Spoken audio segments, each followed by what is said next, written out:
네, 안난순입니다. 주거환경 조사론에 대한 내용을 저와 함께 학습하실 텐데요. 먼저 이 주거환경 조사론을 통해서 우리가 무엇을 배울 것인가 잠깐 소개를 드리면, 전반부에는 이 주거환경 조사를 과학적으로, 객관적으로 우리가 할 수 있는 방법들은 무엇인지, 그런 방법론적인 거에 대해서 소개를 드리고자 합니다. 그리고 실제 우리가 현장에서 주거 실태 조사라든지, 아니면 뭐 인구주택 총조사라든지, 주거 급여와 관련된 조사라든지, 이런 현장에서 실제로 조사되고 있는 것들의 사례는 어떠한지 살펴보고요. 각각의 그런 데이터베이스들을 어떻게 활용할 수 있고, 실제 이런 조사들을 어떠한 조사 방법으로, 조사 기술을 가지고 할 수 있는지, 그런 구체적인 어떤 기술들도 소개를 하고자 합니다. 또한 저희가 직접 조사를 하는 것도 있지만, 기존에 나와 있는 어떤 그 조사 자료들, 데이터베이스들을 보고 그 표를 읽고 그 다음에 해석하고 이걸 어떻게 응용할 것인가 하는 부분도 굉장히 중요합니다. 그래서 그러한 어떤 실제 어떤 데이터베이스를 응용하는 방법들, 마지막에 직접 조사한 어떤 자료에 대한 것들을 보고서로 정리하는 방법, 이렇게 이제 구성이 됩니다. 제일 마지막에는 결국 이 주거환경 조사론을 배우는 것도 우리가 현장에서 이 방법론적인 것을 이용을 해서 소비자에 대한 조사라든지, 즉 거주자의 어떤 욕구나 만족도, 이런 것들을 조사하고 물리적인 상태, 이런 것들을 정확하게 조사를 해내서 필요한 주거복지 서비스를 기획하는 것, 이 부분에 어떤 과학적인 조사 기술을 접목하고자 하는 그런 목적이 있다고 보시면 되겠습니다. 그래서 기획과 마지막에 평가라는 부분을 접목시켜서 이제 마무리 단계에서 소개를 드리고자 합니다. 자, 그 첫 번째 단계로 1강에서는 주거환경 조사의 필요성과 그 다음에 과학적 조사라는 것은 어떤 개념들을 포함하고 있는지를 소개를 드리겠습니다. 먼저 주거환경 조사의 필요성을 살펴보면은요, 이 주거환경이란 말 자체가 굉장히 여러 가지 범위를 포함을 하고 있는데요. 읽어보시면 주택 및 주거환경의 여러 가지 현상들, 이 현상들이 사실은 다 조사 대상의 범위에 속한다라고 보시면 되겠습니다.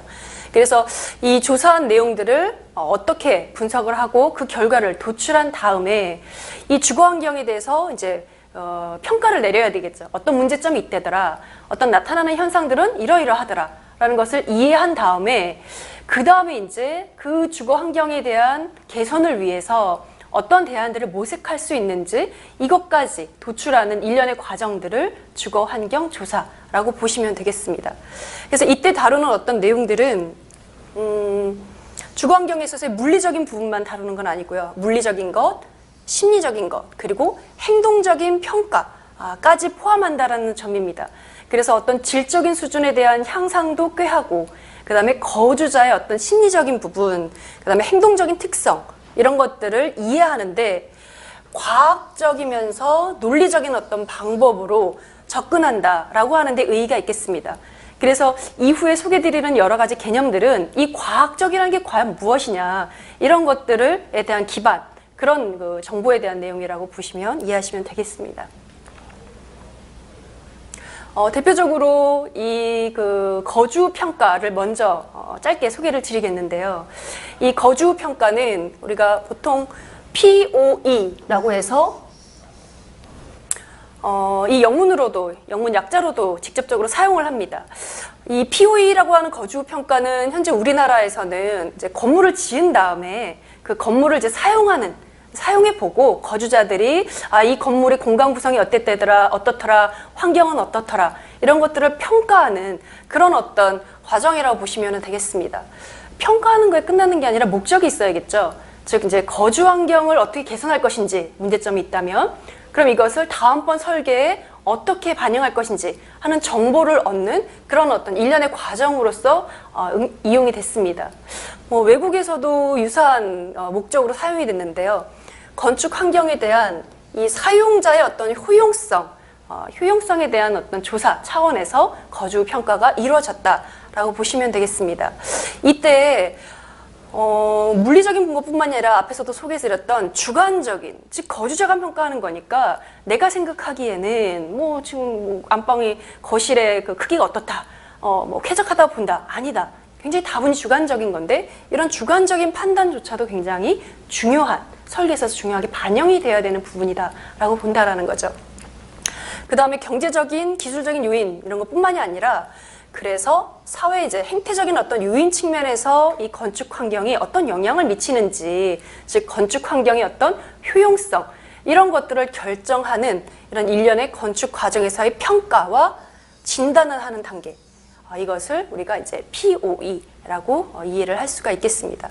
자, 그래서 우리가 앞으로 뒤에서 배우시게 되는 설문조사라든지 이런 것들은 거의 이제 POE에서 사용하는 그런 방법론적인 구체적인 조사 기술이라고 보시면 되겠습니다. 자, 그러면 과학적인 분석이라는 것은 무엇이고 구체적으로 어떤 연구 절차를 거치게 되느냐. 과학적인 분석이라는 것은 아까 앞에서도 키워드가 나왔었죠. 객관적인 자료를 사용해서 그 절차가 굉장히 논리적이어야 된다라고 핵심을 짚으시면 되겠습니다. 자, 이 객관적인 자료라는 것은 누가 보더라도 그 자료의 어떤 자료를 일반화하는 데 있어서 한쪽으로 치우침 없이 아주 객관적인 어떤 성격을 띈다라는 어떤 인정을 해야 되는 그런 상태여야 되고요.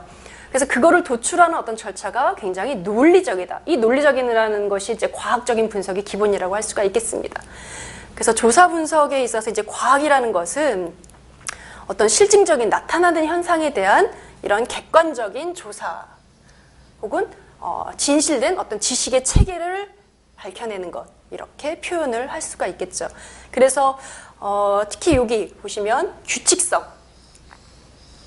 규칙성을 발견을 해서 어떤 이론을 도출해내는, 그래서 제일 마지막 단계에는 이 우리 그 조사 방법론의 목표에서도 말씀드렸듯이 대안을 제시하는 그런 어떤 일련의 과정들을 거친다라고 보시면 되겠습니다. 자, 그러면 이런 과학적인 조사를 할 때 절차에 있어서 어떤 점들을 고려를 할 것인가 하는 부분인데요. 먼저 지금 여기 제시한 내용의 부분들이 다 고려의 대상입니다. 보시면 누구를 대상으로 할 것인가, 그 다음에 어떠한 항목으로 조사를 할 것인가, 그 조사의 방법은 무엇으로 할 것인가, 그리고 그 조사의 대상을 어떻게 측정할 것인가, 그리고 그 측정하는 일련의 과정에서 이걸 표준화하기 위한 그런 관리상, 측정상의 관리는 어떻게 할 것인지, 그 다음 마지막으로 자료가 이제 조사가 됐어요. 그럼 그것을 분석해내는 방법들, 마지막으로 분석해낸 결과를 어떻게 효율적으로 보고할 것인가. 자, 이런 것들이 우리가 각각의 어떤 절차상에서 고려해야 되는 그런 핵심적인 그 부분이라고 보시면 되겠습니다. 자, 그래서 이 조사 방법의 구성 체계를 이렇게 한번 도식화 했는데요. 여기서 보시면 자, 먼저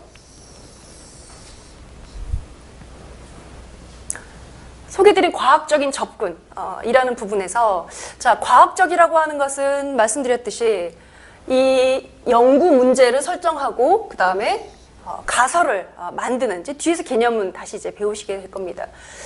가설을 설정하는 것들, 그 다음에 어떤 원인이 있으면 그 원인과 결과, 이 두 가지 어떤 관계를 밝히는 것들, 이런 것들을 논리적으로 하는 이런 이제 그 기본 체계를 과학적 접근이라고 할 수가 있겠습니다. 그래서 이런 개념들을 토대로 조사에 대한 어떤 설계를 하고, 그 다음에 구체적으로 그것을 어떻게 측정하고, 이 측정상에 있어서 객관성을 담보하기 위한 신뢰성, 타당성, 이런 것들은 어떻게 고려할 것인지, 자, 이런 부분들을 하나하나 단계별로 그 절차를 밟아서 진행을 하는 거. 이 전체의 어떤 절차 자체가 과학적인 어떤 설계, 과학적인 어떤 절차라고 보시면 되겠습니다.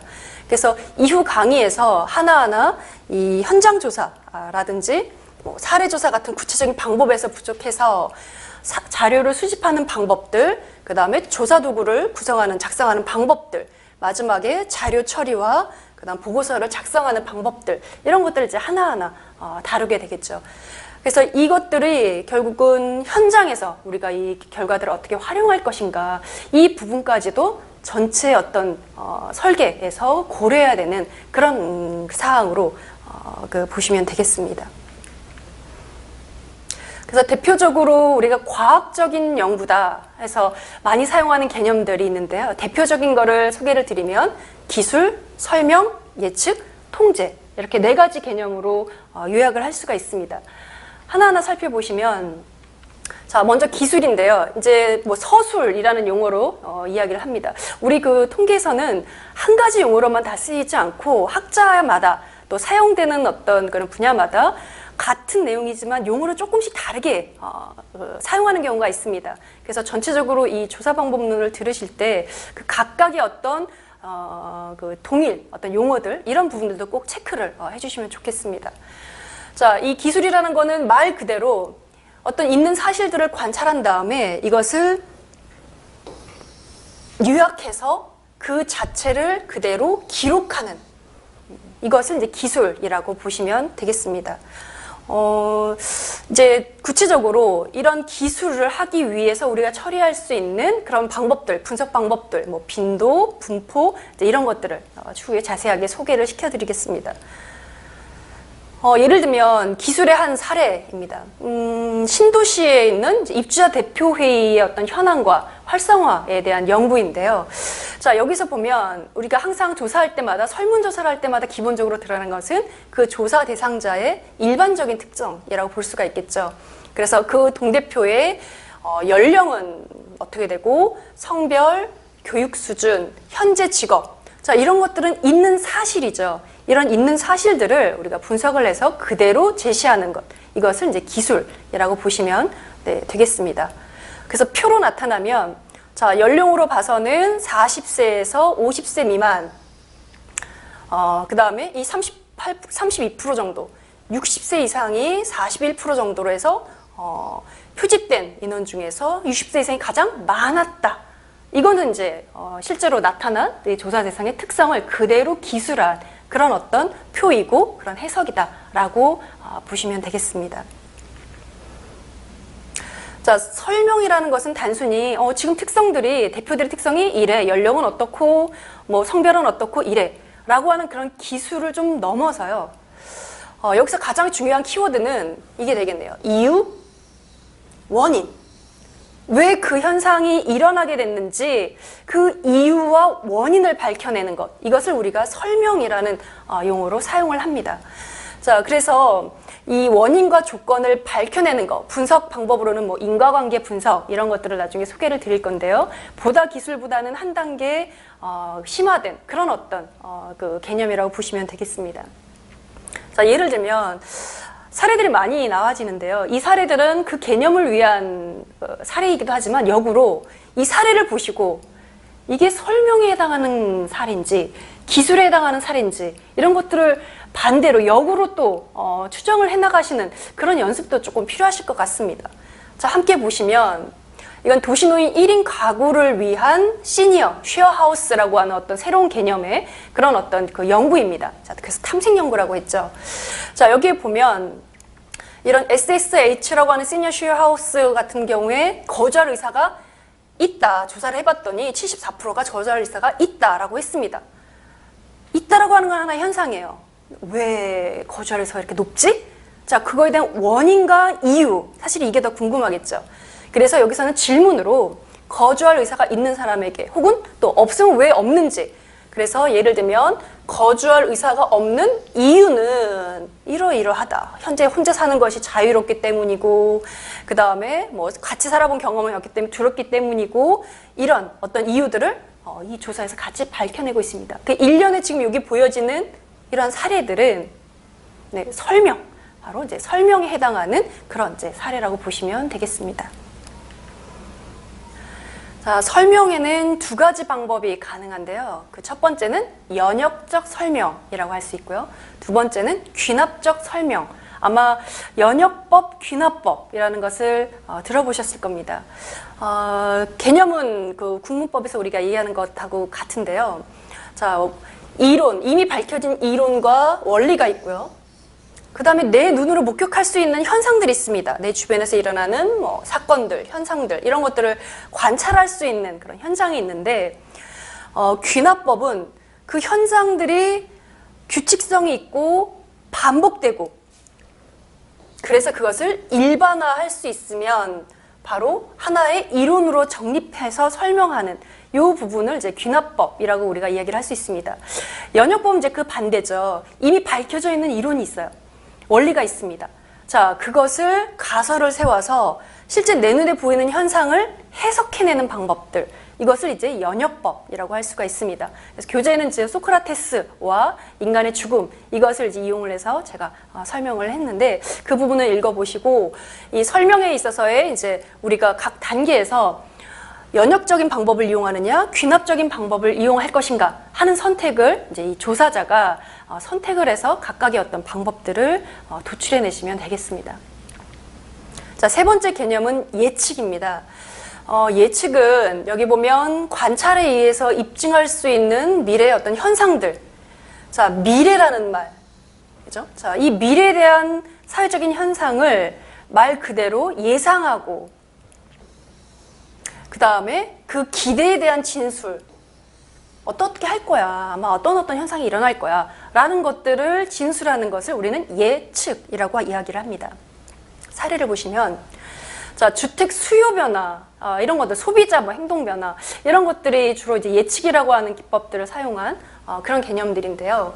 여기 보면 수요 변화에 따른 주택 공급을 어떻게 할 것이냐, 그런 것에 대한 이제 연구의 일부입니다. 자, 결론의 일부를 보시면, 자, 주택 수요, 예를 들어 인구, 가구 수, 주택 유형별 어떤 변화, 이런 것들을 분석을 해봤더니, 예를 들어 대구광역시 같은 경우에는 현대인의 어떤 유형에 맞는 주택 공급이 필요하다라는 것을 알 수 있었다라고 이야기를 합니다. 예를 들면, 자, 인구수는 감소하고 있어요. 하지만 가구수와 주택수는 점점 증가하고 있다. 자, 이게 왜 이럴까? 그거는 시대적인 아까 변화라고 말씀을 드렸는데, 변화에 의해서 가구 분화가 1인 가구라든지 소가구라든지 이런 가구 분화가 가속화되고 있기 때문에 인구수가 감소하고 있음에도 불구하고 필요로 하는 어떤 주택수라든지 이 부분들은 증가하고 있다라는 거죠. 그래서 우리가 이 인구 구조의 어떤 변화라든지 가구의 어떤 수의 변화, 이런 걸 통해서 소형 가구 혹은 1인 가구를 위한 주택들이 증가하겠구나라고 예측을 할 수가 있는 것입니다. 그래서 이제 공급 방안에 대한 제안으로 지금 말씀드린 가구 수의 증가에 따른 대비들, 이런 것들을 정책적으로 어떤 대안들을 세울 것인지, 그 다음에 주택 보급률에 있어서도 가구 수 증가에 대비할 수 있는 충분한 보급률, 이런 것들을 현재 대구시의 경우에는 유지하고 있다, 이렇게 해석을 하는 거죠. 자, 거꾸로 이 사례를 보시면서 어떤 개념에 해당하는 거냐, 그러면 이거는 예측이라고 하는 것을 설명하는 그런 결과이죠. 그러면 이러한 어떤 결과들을 도출해내는 데 있어서 사용할 수 있는 과학적인 기법들이 뭐냐? 그럼 앞에서 배우셨던 연역적인 방법 혹은 귀납적인 방법, 그 다음에 그 예측의 어떤 특징들, 이런 것들을 요 사례와 접목을 시켜서 이렇게 연결해 주는 능력, 이런 부분들을 계속 사례를 통해서 연습을 하시면 좋을 것 같습니다. 자, 마지막으로 통제인데요. 통제라는 것은 여기 보면 현상을 결정하는 어떤 사건이나 조건을 조작하는 것을 의미합니다. 항상 말씀드리지만 이 조작이라고 하는, 우리 통계에서 말하는, 조사 방법에서 말하는 조작이라는 것은 나쁜 의미에서 조작이 아니라 그 상황에 맞게끔 부합하게끔 통제하고 뭔가 불필요한 것들을 이렇게 제어한다라는 의미로 봐주시면 되겠습니다. 자, 예를 들면 이거는 노인시설 내의 어떤 공간 영역의 통합, 분리라는 측면에서 프라이버시, 환경적인 프라이버시를 연구한 그 내용인데요. 자, 이 연구 방법에 보시면 소셜 인덱스 등 사회학 분야라든지 과학기술 분야의 이런, 즉 학술 기존의 논문들을 자료화해서 기존 논문의 데이터베이스를 활용해서 필요로 하는 어떤 자료들을, 결과들을 도출해내는 이런 어떤 연구 방법을 쓰고 있습니다. 자, 검색을 했을 때 구체적으로 이제 뒤에서 나중에 배우게 되시는 문헌 연구, 내용 연구, 이런 데서 다시 소개를 드리겠지만, 그래서 검색어는 여기서 프라이버시라든지 필요한 퍼스널 스페이스라든지 이런 것들을 넣었다. 그 다음에 그 각각 뒤에다가 널싱이라는 말을 붙였다. 그래서 이제 계속 내가 필요한 자료를 얻기 위해서 그 조건을 계속 이렇게 통제, 조작을 하는 이런 과정들을 읽을 수가 있습니다. 자, 그래서 여기 보면 1차로 신문, 잡지 등과 같은 학술 논문집이 아닌 경우에는 제외. 2차로 각 논문의 초록을 고찰한 뒤에 노인시설과 관계가 없더라. 이런 것도 제외하겠다. 자, 이 제외하는 과정들이 결국 내 연구 목적에 맞는 어떤 자료들로 통제하는 이런 과정이라고 보시면 되겠습니다. 자, 그래서 이 조사 방법은 아까 논리적인 절차를 말씀을 드렸는데, 자, 다시 정리하자면 과학적이어야 되고, 과학적이라는 말은 다시 이야기해서 이제 논리적, 체계적이어야 되고, 그 자료가 객관적이어야 된다라는 형태로 키워드로 다시 정리를 할 수가 있겠습니다. 자, 그러면 이 과학적인 방법의 단계는 어떤 순서를 밟을 것이냐. 첫 번째는 것부터 이제 순서대로 이렇게 정리를 하시면 될 것 같은데요. 처음에는 주제에 대한 착상. 어떤 걸 조사를 해볼까? 이런 착상의 어떤 단계가 있을 수 있고요. 두 번째는 거기에 필요한 어떤 자료 수집을 하는 단계. 세 번째는 자료 수집을 했으면 결과를 이제 분석을 해야 될 텐데 일단 그 사실들을 조사 내용을 요약하는 단계. 마지막으로 요약을 했으면 그것을 설명하는 단계. 굉장히 중요하겠죠. 그래서 인과관계를 이야기를 하고 마지막으로 하나 더 나간다면 이것을 내가 했던 설명이 정말 맞나, 그 인과관계가 맞나 이런 부분을 검증하는 이런 단계로 그 절차를 밟아간다라고 보시면 되겠습니다.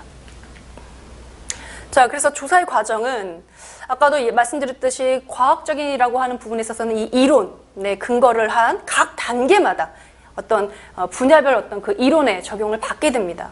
그래서 문제를 인식하고 이럴까, 이러지 않을까라고 하는 이제 가설 뒤에서 더 자세히 소개를 드리겠습니다.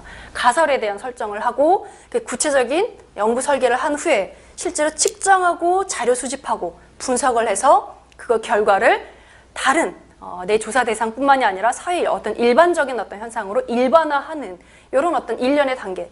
또 이 과정을 지나서 또 새로운 문제를 발견할 수가 있겠죠. 그래서 이러한 어떤 일련의 과정들을 사이클을 거친다라고 보시면 되겠습니다. 자, 그래서 조금 더 이제 진행 과정에 대한 구체적인 핵심어들을 보시면 문제를 제기하고 주제를 선정하는 단계들, 뭐 연구자의 개인적인 관심에 의해서 출발을 할 수도 있고요. 아니면 그 분야의 어떤 발전에 기여하는 필요한 주제들, 아니면 지금 이슈화되고 있는 문제들, 이런 것들이 바로 문제 제기 단계에서 적용되는 부분입니다.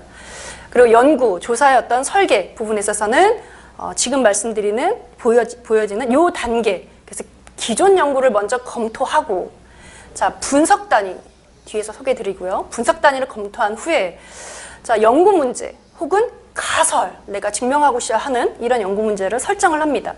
그 다음 거기에 맞는 조사 방법을 선택하고 표본, 물론 전체, 모집단이라고 부르는데요. 전체를 조사를 할 수 있지만 대개는 이제 표본, 일부의 샘플링을 통해서 하게 되고요. 그렇게 해서 자료를 수집한 후에 그 자료를 분석하고 결과를 해석하는 이런 일련의 과정 전체를 바로 이제 설계 과정이라고 보시면 되겠습니다.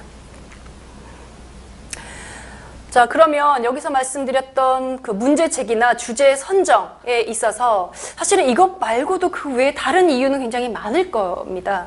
그래서 중요한 거는 물론 개인적인 어떤 관심이라는 게 그냥 단순히 나오는 관심은 아니겠죠. 이 아래 부분, 사회적인 문제나 실용성이나 어떤 그 분야의 발전에 기여할 수 있는 이런 부분들. 그래서 한 분야에 계속 연구를 하다 보면 이런 건 어떨까? 라고 하는 그런 전문적인 영역에서의 연구자 관심이라고 보시면 되겠습니다.